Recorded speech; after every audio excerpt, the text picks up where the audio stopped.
Assalamu alaikum everyone in Ramadan Kareem. I hope all your fastings and prayers will be accepted, inshallah. I am Sister D from Iman and Beauty. The message of this video is first an advice for myself and then for my ummah. So this video is about very simple and easy ways to give sadaqah.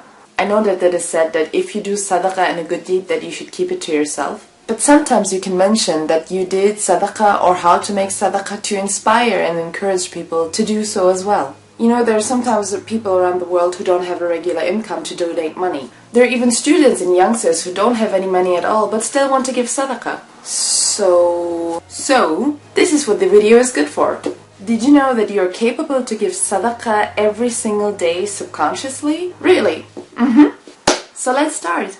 Before I start giving you tips on how to give sadaqah, I first want to explain to you the actual word sadaqah, what it means. So, Sadaqa comes from the Arabic, which means voluntary charity. It means that you're giving something to somebody without seeking a substitute in return and with the intention to please Allah s.w.t. This ayah, who is he that will loan to Allah a beautiful loan which Allah will double onto his credit and multiply it many times, teaches us that by generously giving to the poor and needy, Allah will increase our wealth and blessings in this life, wash away our sins, increase reward, and provide shade on the day of judgment, and much more. So what more could we ask for? We get barakah in our wealth, He'll wash away our sins, and there is shade on the day of judgment, insh'Allah. So sadaqah is really the best investment for this life and the hereafter. You might have also heard of the word Sadaqa Jariya, which means continuous charity. There is a hadith which says, if a human dies, then his good deeds stop except for three: a Sadaqa Jariya, a beneficial knowledge, and a righteous child who prays for him. So what does that mean? Sadaqa Jariya is something that even if you part this life, if you die, you leave something that is valuable for the society, that is beneficial for the society. And here are a few examples. It could be help building a well, a mosque or a school, planting a tree, give valuable books to your local library or your local masjid. Also, to be good to everyone. Maybe with your good deeds, with your good character, with your patient character and modest character, you do inspire people to be good to others and do better things for the society. So you being good and well to the people, respecting them, can cause, many other good deeds in this dunya, and you're responsible for this. And there are many more forms of Sadaqa Jariya. So you know how you have a bad deed and a good deed list? Your good deed list will keep counting even after you part this life. You will leave something that is valuable for this generation, to the next generation, to the next generation, and so forth. Now the first and most easiest way of Sadaqah is smiling. Because not only does it have a positive effect on the people around you, it is also the best way to invite people to Islam, which we all know as doing dawah. And it is sunnah as well. Have a look when you walk down the streets. People nowadays are hardly smiling. Most facial expressions show stress, anxiety, or discomfort, but with your smile you are able to cheer them up. Believe it or not, since the 1900s, smiling is seen as a service in a Western society. It expresses respect, patience, empathy, hospitality, and compassion.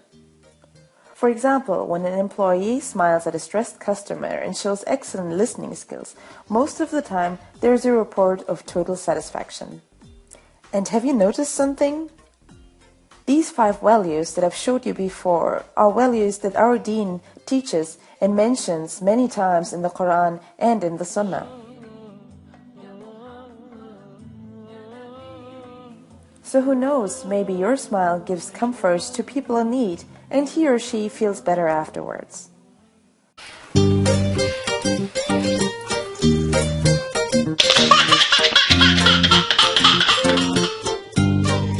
next type of sadaqah is also one of the greatest, beneficial knowledge. It is obligatory for every Muslim to seek knowledge. Ever wondered why the very first words revealed to Muhammad ﷺ were Iqra, which means read? This is once again the hadith from before, and Muhammad ﷺ always said that whoever follows a path in the pursuit of knowledge, Allah will make the path to paradise easy for him. But there are two types of knowledge. I'm going a little bit into details, but for further questions, please ask your imam or a scholar, inshallah. So, for example, there is the knowledge about obligatory duty, which is called Fard Ain. Fard Ain is the obligatory duty, which is knowledge for the individual. The Fard Ain is the duty that you yourself have to know in order to live your life. It is about the fundamentals of Islamic beliefs, which every Muslim must know. Let me give you just a few examples. For example, since we all must perform salat 5 times per day, we must all know enough rules to ensure that our salat is valid. And now, for example, during Ramadan, we all must know how to fast properly. And since those of us who have zakat due upon us must know how to determine what to pay and whom to pay. These are just a few examples. I think you do get the idea. And there is knowledge about the optional duty, which is called Fard Kifaya. The Fard Kifaya is the knowledge upon the community as a whole, and it is about part of the Islamic knowledge and also the worldly knowledge, which is natural and applied sciences, etc., etc. A very classic example is the knowledge about how to perform the Salat al-Janaza. Janaza, which means funeral, like if somebody dies, you have to make a certain way of prayer, and a certain amount of people have to attend the funeral and perform this prayer. So these few people are enough. They take the responsibility of doing it. So if these few Muslims do it, the obligation is fulfilled. It's like the whole community of the Muslims of one area has prayed the Janazah prayer. But if no one is fulfilling this duty, then all Muslims of that community will be accountable.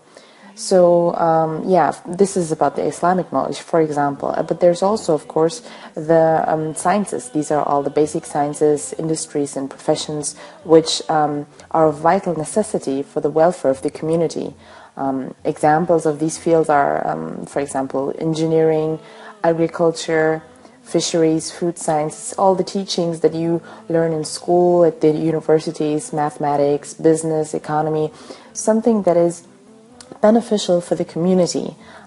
Imagine a community, a city or a village where there's no professor. So, for example, this teacher in high school or the professor at university, they take care for a whole community. The teacher knows mathematics and he will teach those students. If he wouldn't exist and those students were not able to learn it, that would be a great loss, and it's really necessary for a few people to have a certain knowledge to share for others, or do their duty. I once again think that you got the idea.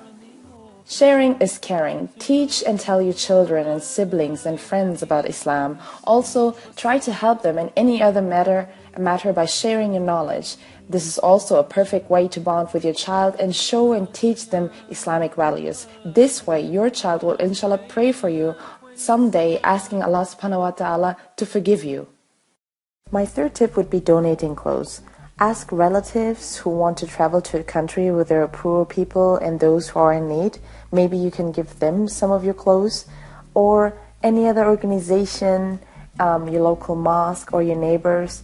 And it doesn't matter, every person in this world has to be helped, no matter if the person is a Muslim or not. They're all our creations of Allah subhanahu wa ta'ala. And all of you or your mother must have maybe old baby clothes of you, or when you were a child, or you have something yourself hanging in your closet. Let's have a look. I bet you have some old tracking suits, pants, or other blouses, and lots of t-shirts. Make sure they're clean, fold them, put them in the bag, and send them right away. Another form of easy sadaqah. This way you're able to help people either in your community, in your city, or just in another country. My fourth tip would be the Sadaqa Can. This is how it looks like, and this is how it works. Believe it or not, time after time, you do actually collect a certain amount of money. Just have a look at your wallet and you will find those annoying leftover cents and pennies you carry with yourself. But instead of leaving them somewhere, just put them in your very own Sadaqa Can. Cent after cent, you will see after a certain period of time how much money you have actually collected. After that certain period of time, you take your money and you can, for example, ask your local masjid if they need any Islamic books or any other kind of installments, a prayer rug. It's very easy to help out there. Or you ask an Islamic help organization of your choice. There's, for example, Muslim Helfen, Islamic Relief, Muslim Aid, and Islamic Help, and many more. These and other organizations lead many helping projects around the globe, and you can give your money and tell them that you want to give it as a Sadaqa Jariya, for example. Get or make your very own Sadaqa Can. I think if you decorate it nicely, it would be a perfect gift for friends and families. Imagine how much barakah you get for making people aware of this so simple way of collecting money to do then Sadaqa or Sadaqa Jariya. Muslim Helfen, which means Muslim Help, is a German Islamic organization, and they provide cans for free for the countries such as Germany, Switzerland, and Austria.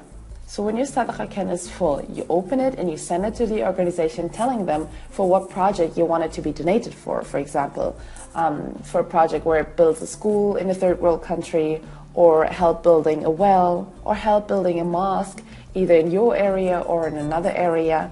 Or you want to just give it to your local mosque to provide books where insh'Allah the next generations and the youth can make use of it, because whenever a person benefits from its knowledge, you will get hasanat insh'Allah.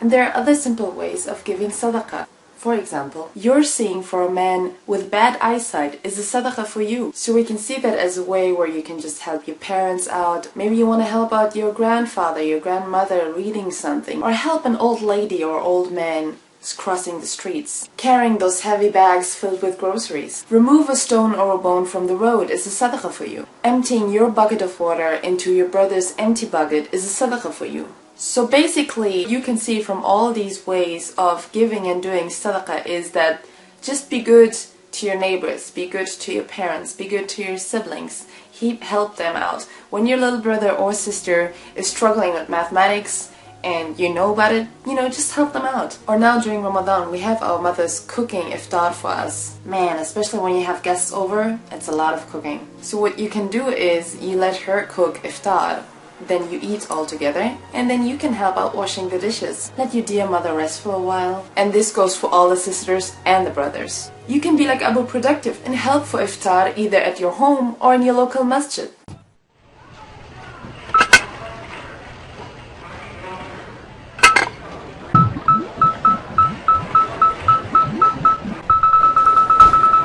So have you noticed the amazing ways to give sadaqah and do sadaqah every single day of your life? Wow, that's a lot of sadaqah I can do in one day. So do the right investments for this life and the hereafter.